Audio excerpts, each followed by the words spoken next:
Good morning সবাইকে শুভভার। কেউ কাউকে ইংলিশে বললাম, কাউকে বাংলায় বললাম। আমার রান্নাঘর চ্যানেলে সবাইকে স্বাগতম।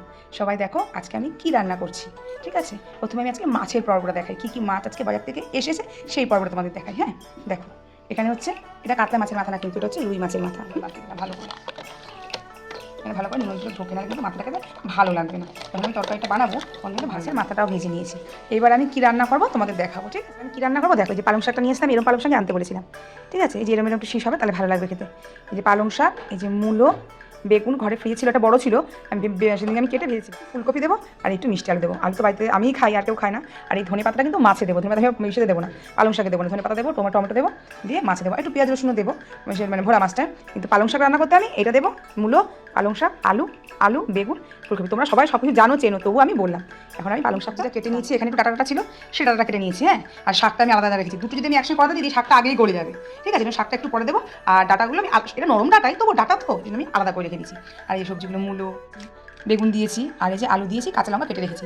আর আদা আর হচ্ছে কাঁচা লঙ্কা আমি হচ্ছে বেটে দেবো। আদা কাঁচা লঙ্কা জিরেটা আমি এখন কাঁচা বেটে দেবো না, তার কারণ হচ্ছে আমি ওটাকে ভাজা জিরে নামানোর রাখখানে দেবো। কারণ যেহেতু মাছে মারা দেবো তো একটু গন্ধ হতে পারে, এই জন্য নামানোর আগে আমি ভাজা জিরেটা আমি শুকনো খোলায় ভেজে রেখেছি, ড্রাই করে বেটে আমি দিয়ে দেবো। ঠিক আছে, দেখতে থাকো। এবার আমি রান্নাটা করে নিই, একবারে দেখাবো।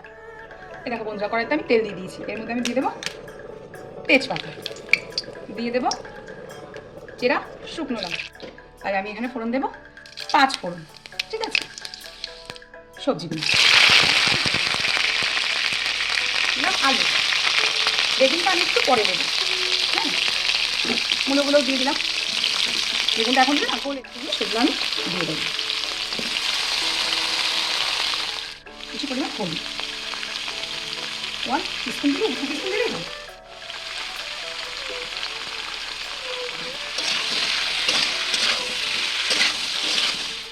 জিরা, কাঁচা লঙ্কা,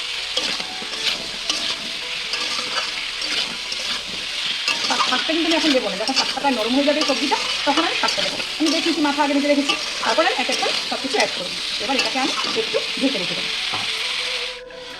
ঢাকনাটা খুলে নিয়েছি, সবজি থেকে জল ছাড়তে শুরু করে দিয়েছি। ঠিক আছে, আর হচ্ছে গোটা জিরে, এটা আমি পেস্ট করে রেখেছিলাম। সেই পেস্টটা আমি কাঁচা লঙ্কা চিরেও দিয়েছি।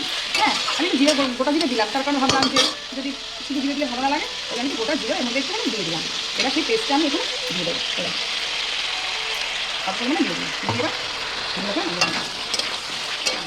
এরপরে আমি এর মধ্যে বেগুনগুলো অ্যাড করে দেবো।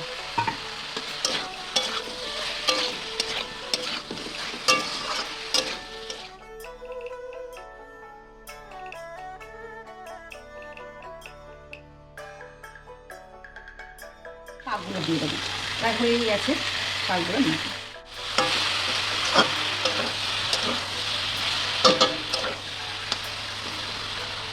দিলাম। আশা করি নুন সব ঠিকই আছে, আমি একবারে নুন দিয়ে দিয়েছিলাম আন্দাজ করে। ঠিক আছে, এবার আমি একটুখানি ঢেকে দেবো, ঢেকে দিয়ে গ্যাসের ফ্লেমটা লো করবো। আমি এবার ঢাকাটাকে তুলে দিই। ঠিক আছে, তারপর আমি এটাকে দেখো সব সেদ্ধ হয়ে গেছে। ঠিক আছে, বেগুন সেদ্ধ হয়ে গেছে, সব সেদ্ধ হয়ে গেছে। এবার এটাকে আমি ভালো করে শাকগুলো, সে ডাটাগুলো সেদ্ধ হয়ে গেছে। এই ডাটাগুলো, সেই ডাটাগুলো পর্যন্ত সেদ্ধ হয়ে গেছে। এবার যেহেতু বললাম একটুখানি গা মাখা ঝোল করবো, ঠিক আছে, তার জন্য আগে মাছের মাথাগুলো আমি আগেই দিয়ে দেবো। মাছের মাথাগুলো আমি দিয়ে দেবো।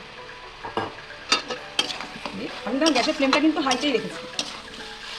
দিয়ে আমি নাহলে ভালো করে মাছের মাথাগুলো ভেঙে ওটা রেখেছি। আমার দেখিয়ে দিই, এই যে ঠিক আছে, ওটা না ওটা কথাই রেখেছি। এবার অনেকে এভাবেই করে শুকনো শুকনো করে নামিয়ে ফেলে, কিন্তু আমি যেহেতু বলছি ঝোলের, আমার ঠাকুমা রান্না করতো। আমাদের দেশের বাড়ি হচ্ছে শান্তিপুর, শান্তিপুরের অনেক ভেতরে। আমার ঠাকুমা আরও সুন্দর রান্না করতো, আমরা তো রেসিপিটা দেখে নিয়েছি, তাই রান্না করবো। এবার এর মধ্যে আমি গরম জল অ্যাড করি। তরকারি যদি গরম জল দাও, তরকারির স্বাদটা অন্যরকম হয়। গরম তরকারি তো, আমি কিন্তু ঠান্ডা জল দাও, তরকারি কিন্তু কামড় দিয়ে বসে কেমন হয়ে যাবে না। এই জন্য ভাবছিলাম গরম জল ইউজ করি। তোমরা পারলে গরম জল করে দেখবে। আমি তো সমস্ত তরকারিতে, তুমি ডালে বলো, ডাটা গরম গরম ফুটছে সেদ্ধ হলো, তো আমার তুমি দেওয়া ঠান্ডা জল দিবো, কেরম লাগবে। ঠিক আছে, এই যে প্রায় দেখো হয়ে গেছে। আমি তো তেলা পাতলা ঝোল করবো না, আমাদের গা মাখা ঝোল তো হয়ে গেছে। আমি এর মধ্যে দিয়ে দেবো ভেজে রাখা জিরের গুঁড়ো। এই দেখো ভেজে রাখা জিরের গুঁড়োটা আমি অল্প পরিমাণে দিয়ে দেবো। জিরেগুলো লাস্টে দেওয়ার কারণে যদি সেদ্ধ হয়ে যায় ভাজার সঙ্গে, তার ফ্লেভার থাকবে না, কাঁচা মতো সেদ্ধ হয়ে যাবে। ঠিক আছে, এবার আমি একটু নাড়িয়ে দিয়ে নামিয়ে ফেলবো। এটা শুকনো লঙ্কা দিয়ে লাল লাল করে ভালো লাগে না, সবুজ সবজি সবসময় সাদা সাদা খেতেই ভালো লাগে। আমার ঠাকুমা এরকম সাদা সাদা করে রান্না। ব্যাস, আমার রান্না কমপ্লিট। আমি গ্যাসটা এবার নিয়ে দিলাম। পুরো রেসিপিটা দিয়ে দিয়েছি। এই যে এটা হচ্ছে পালং শাক দিয়ে, বেগুন দিয়ে, মূলো দিয়ে, আলু দিয়ে, পাঁচ মিশালি তরকারি দিয়ে পালং শাক দিয়ে আমি এটাকে বেশি চচ্চড়ি বানাইনি, এটাকে আমি করেছি একটু ঝোল করেছি, গামাখা মাছের মাথা দিয়ে একটু গামাখা ঝোল করেছি। এটা কিন্তু আমার নয়, এটা আমার ঠাকুমার রেসিপি, ঠিক আছে? এটা আমি রান্না করেছি, তোমাদের যাদের ভালো লাগবে তারা অবশ্যই কিন্তু এটাকে ট্রাই করে দেখবে, ঠিক আছে?